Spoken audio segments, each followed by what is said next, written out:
Hello and welcome to the American Cinematheque here at the Los Feliz 3. Thank you. Thank you so much for coming out today. My name is Saimir LaShawn. I'm one of the theater coordinators here at the AC. And today we are showing 1968's Bullitt. Are y'all excited? Yes? Yes? Before we get started, I want to give a quick shout out to our members here today. We truly appreciate you.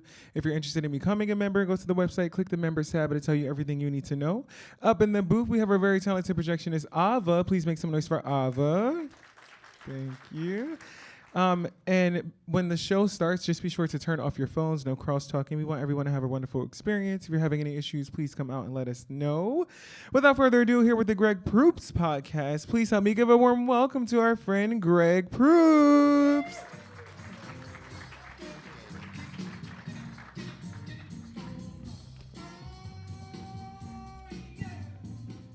Whoa. And suddenly the music stops. Hello, everybody. Hooray, hurrah, once again, the Greg Proops Film Club convenes here in Los Feliz' most enchanting film confabulation, the Los Feliz 3 here at the American Cinematheque for the 1968 classic directed by Mr. Peter Yates, Bullitt. And this is where you applaud. Hooray. I couldn't be more excited to show this movie on a Sunday afternoon because this is exactly the perfect movie you need for today and for the rest of your month. I think you'll remember this as a high point as the days wear on.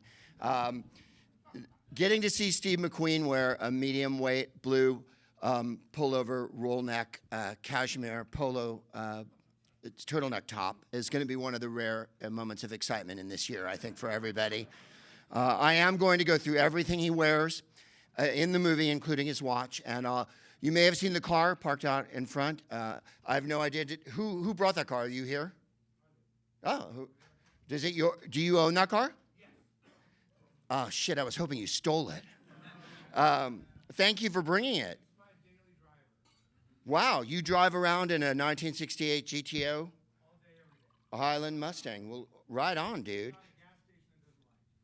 Right? Does it burn oil? By the way, this is a podcast, so for the people who are listening in podcast land right now, I'm having a conversation with someone I don't know in the dark, which I think makes this a very much more exciting podcast than the way it started, where you thought it was just going to be a film club, and now we've reached into the after hours Greg Proops Film Club, where Greg talks to men in the dark about the cars they drive. Did you buy it? I assume you bought it used. You couldn't possibly be old enough to have bought a 1968 Mustang Highland Green GTO. Yeah, it's original Highland Green GT. I bought it in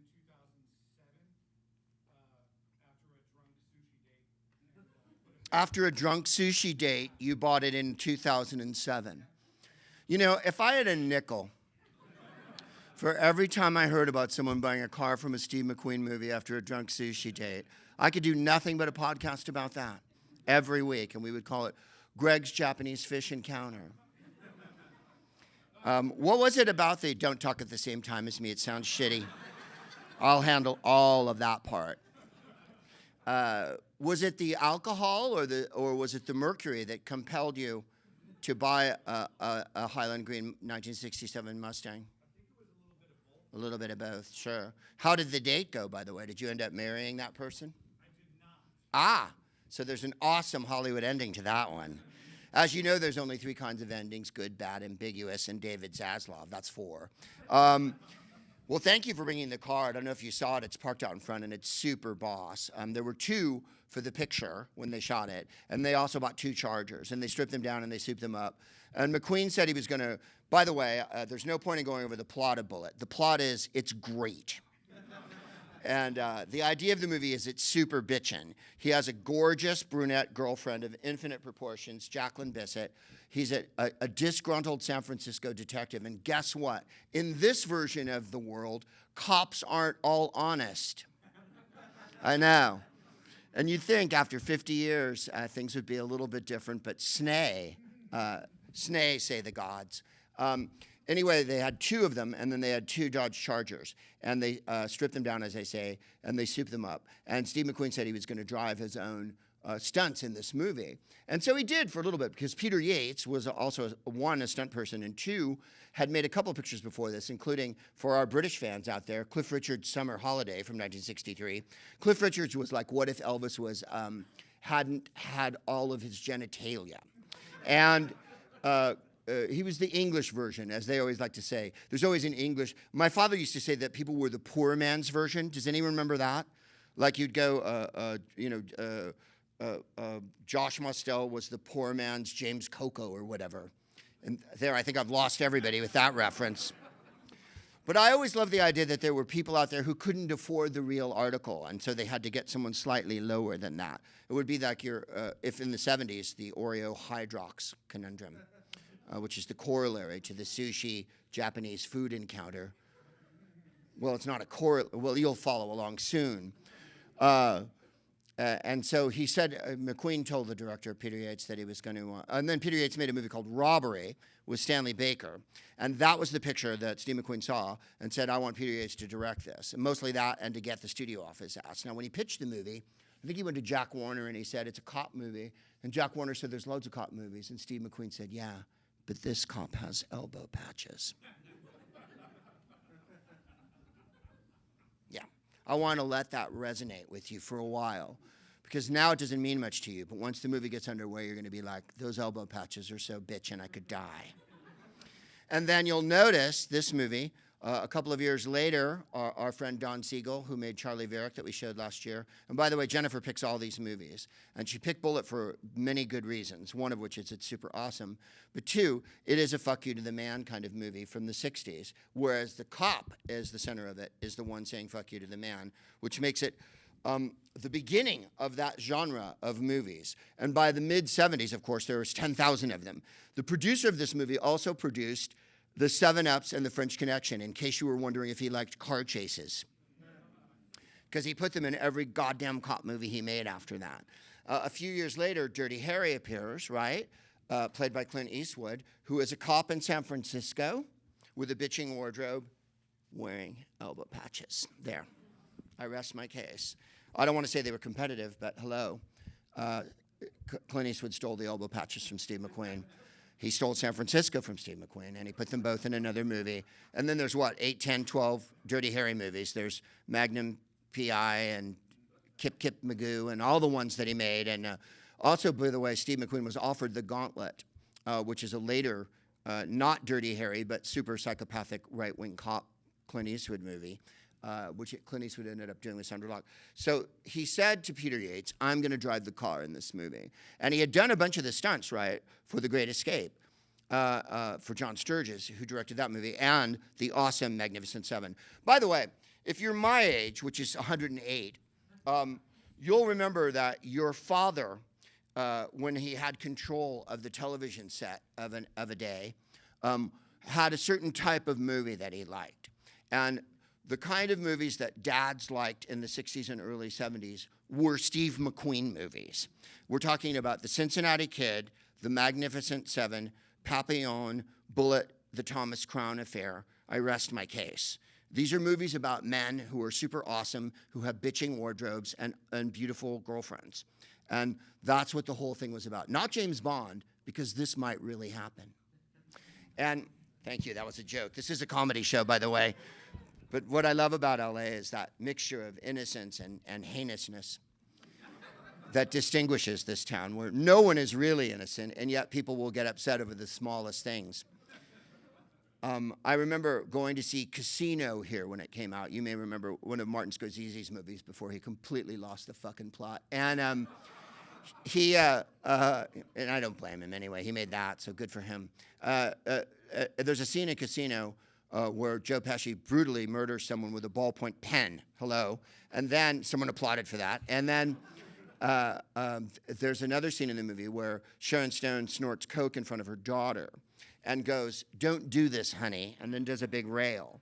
And I remember seeing it in LA, in Hollywood, in a movie theater. No one said a word during the ballpoint pen murder. When she snorted coke in front of her daughter, the whole audience went, "Oh."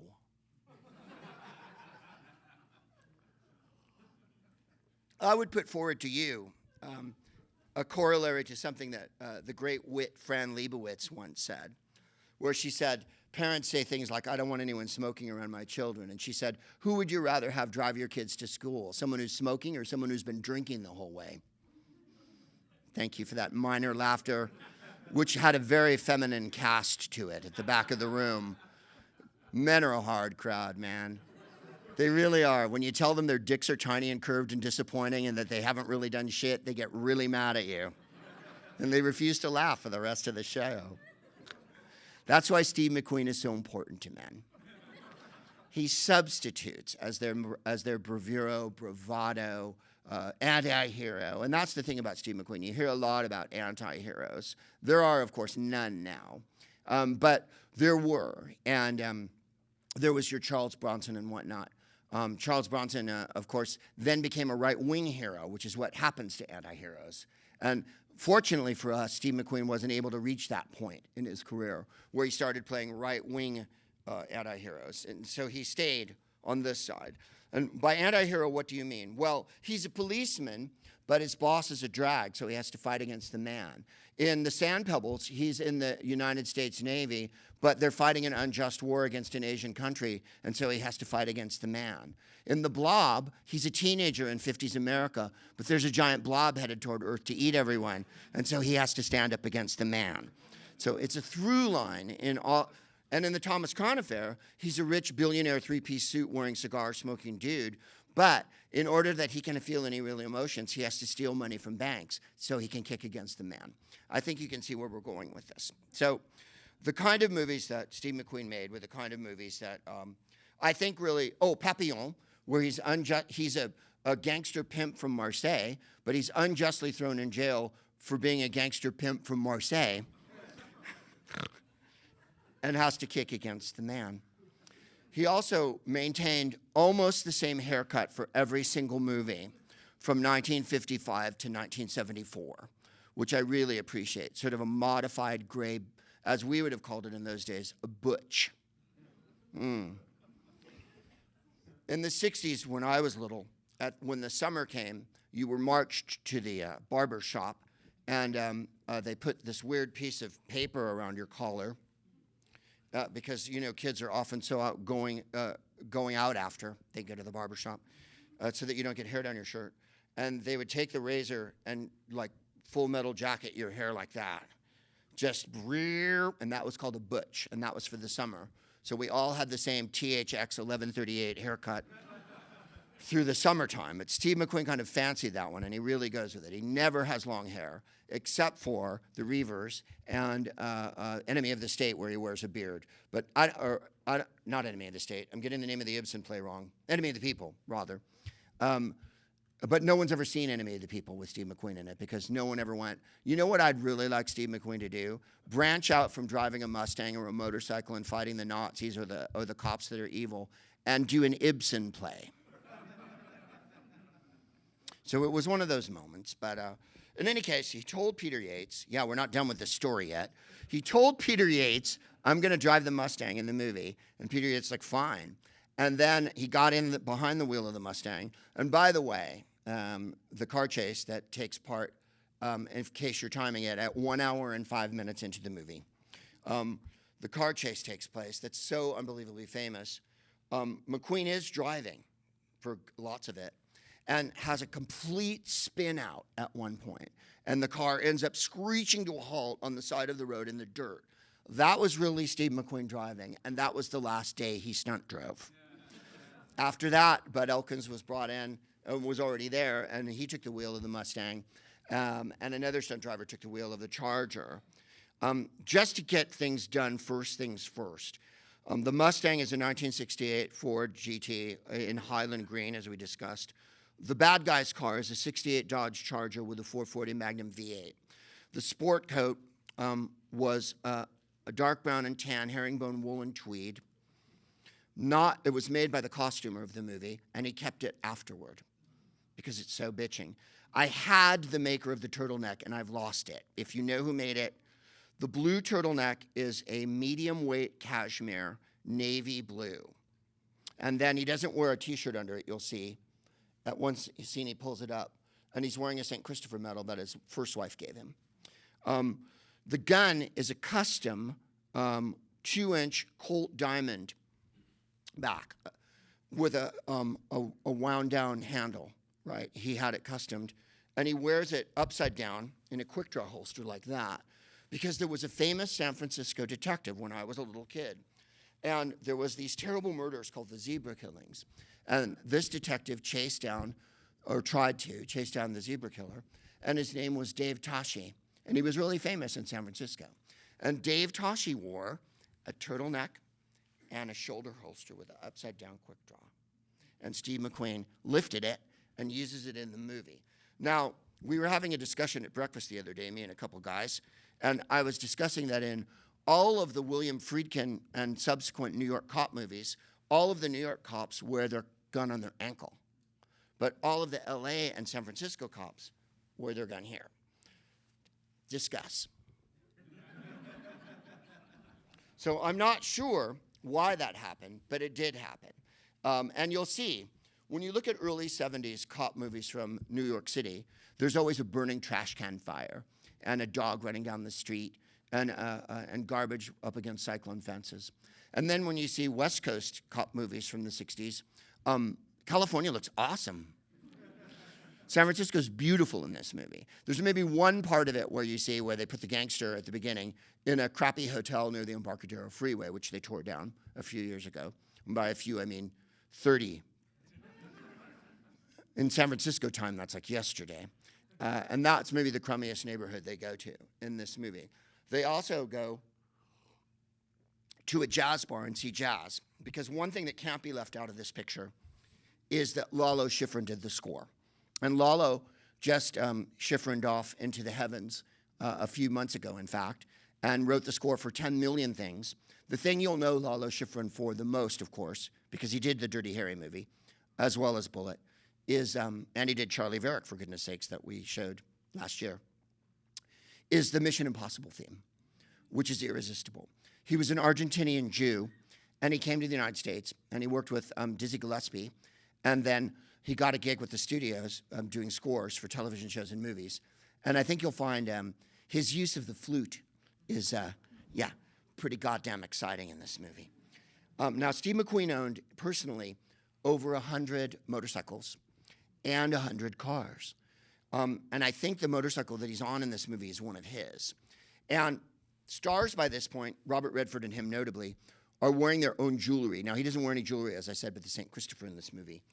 But if you watch Robert Redford in 3 Days of the Condor and stuff, the bracelet that he has is his. And Robert Redford in 3 Days of the Condor carries a bitching man bag in the movie that's like a little rucksack. And that was the the set decorators, and he nicked it from him. The watch that Steve is wearing in the movie is the Benrus Series 3061 with a black face. And you had to wind it. It was hand wound, not self-winding. You'll thank me for this later.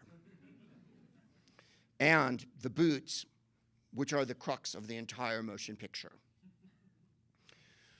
Once you see them, I think you'll never really forget them. They're Hutton's original Playboy boots made of saddle brown suede leather uppers and black crepe soles. And he wears them with black rib socks. Now, up until this point, cops in every movie wore black brogues with black socks or white socks. Steve McQueen is wearing bitching chukka boots. And if you go back to the movie The Great Escape from 1963, where he plays Cooler King, you'll notice in that movie he rides his own motorcycle and is, in fact, a Nazi chasing himself in one of the scenes in that movie. They dressed him in a Nazi uniform and had him chase himself in his own motorcycle. He wears a sawed-off sweatshirt with chinos and a leather jacket. And I'm pretty sure the leather jacket was his. No one wore a sawed-off sweatshirt in World War II, except for Steve McQueen. What I'm saying is his fashion advice is something that men need to heed even now. And as I walk down the streets here in Los Feliz and look at how some of the men are dressed with their Hello Kitty knapsacks and their baseball hats, someone just went, "Oh." I would remind gentlemen that when the weather gets warm, it's not necessary that you wear flip-flops. There are a dazzling variety of other summer shoes, and that no one but the most bizarre fetishist wants to see men's feet. The reason why women are often unresponsive and reluctant to perform the sexual position reverse cowgirl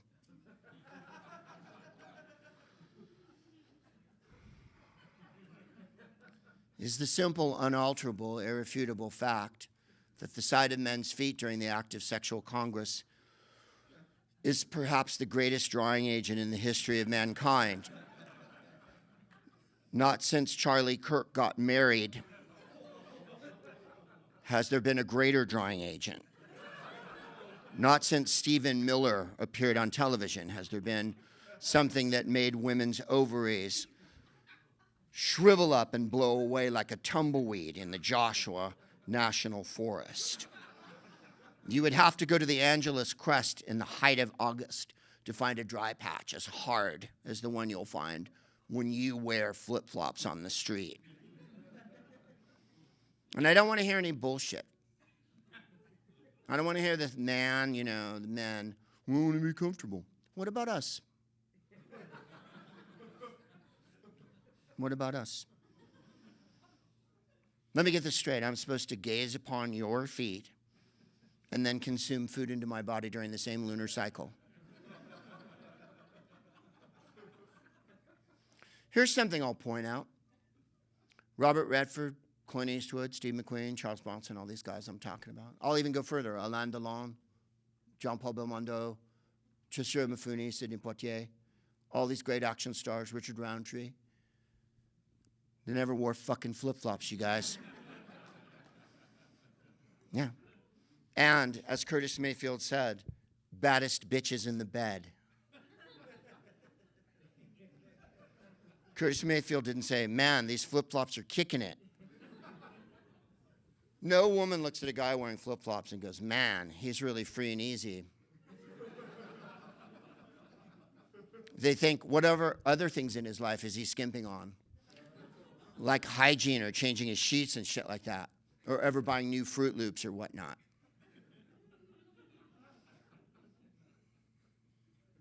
I don't mean to be scolding. No, it's a happy occasion. It really is. Because when you get to watch a picture like this, that's so bravura and really hangs together the message at this late date, of course. From 1968, we had counterculture. And what we needed was an anti-hero. And he boiled through the 50s, right? There's Hell is for Heroes and all that. So, Soldier in the Rain, Baby, the Rain Must Fall. Steve McQueen I'm talking about. Then he got on telly. And he was on a show that you guys don't know, but still showed in reruns when I was a little kid called Wanted, Dead or Alive. Now, if you saw Once Upon a Time in Hollywood by Tarantino, you saw Westerns, right, shown in their glory. In the late 50s, early 60s, there were maybe 7,000 Westerns on television. And every single actor was in one, including Clint Eastwood. Clint Eastwood was on Wagon Train, and his character was called fantastically Rowdy. Rowdy Yates was his name. Well, Steve McQueen, and the plot of every single one of these shows was the same. They went from town to town, they didn't want any trouble, and then they had to kill a motherfucker. And Wanted Dead or Alive, Steve McQueen didn't wear a revolver. He wore a sawed-off Winchester in his holster, right? A super bitchin'. And then Chuck Connors, as you recall, who was famous, one, for playing baseball in the Dodgers organization, and two, for making male pornography here in the 50s. Chuck Connors played the rifleman, and he was a man of peace who didn't want any trouble, but eventually he would shoot you with his rifle. So Steve got a huge boost from being in Wanted, Dead or Alive and became a star on television. And then they offered him the Magnificent Seven, where he was to play behind Yul Brynner as the lead, right? And he couldn't get out of his deal, and so he pretended to injure himself and told the producers of the TV show he couldn't show up to work, and then went and shot the Magnificent Seven. So when he was on the Magnificent Seven, Yul was the producer and wanted to be the director, by the way, but didn't. Yul was 5'7" and didn't ride a horse very well, and actually didn't do quick draw very well. even though he played the king in Iron Taurus Bulba and gaslit Ingrid Bergman and is the most macho, virile male star you'll ever meet, Yul Brynner. My friend Jeff Davis was a child in the last version of The King and I with Yul Brynner, and he said he saw Yul Brynner slug a kid, which is fantastically wild. The kid said something, and Yul Brynner went, "Bam! Not in front of a lady." And so he wasn't a sissy, as they say, or shrinking violet. Yul Brynner had the ground built up for a lot of the scenes he was in so that he'd be taller and as tall as some of the other members of the cast, including awesomely Robert Vaughn, who is in this movie as well. And Steve McQueen would come before the shots and kick down the mound. When you watch The Magnificent Seven, when you watch it again after this, which I'm sure you'll be doing tomorrow, you'll notice that every scene where there's more than one of them on camera, and McQueen's on camera with Yul Brynner, McQueen fiddles. There's a scene where they ride down the hill and McQueen plays with his hat. There's a scene at a funeral and McQueen twirls his rifle. And Brynner knew he was doing this shit every fucking day. On the set, fucking with him, trying to pull focus. And didn't say anything until one day he said, "All right, Steve, that's it," and squared off with him. And McQueen said, "What the fuck do I care? I've been beaten up before, right?" So they had it out. Then, when Steve was passing away of cancer, he phoned Yul Brynner. And he said to Yul Brynner, "You could have kicked me off the movie when I rattled you, but you let me stay and that picture made me, so thanks." And Brynner said, "I am the king. And you are the rebel prince. Every bit as royal and dangerous to cross." I Give You from 1968, directed by Peter Yates, starring Jacqueline Bisset, Robert Vaughn, and Steve McQueen, Bullitt.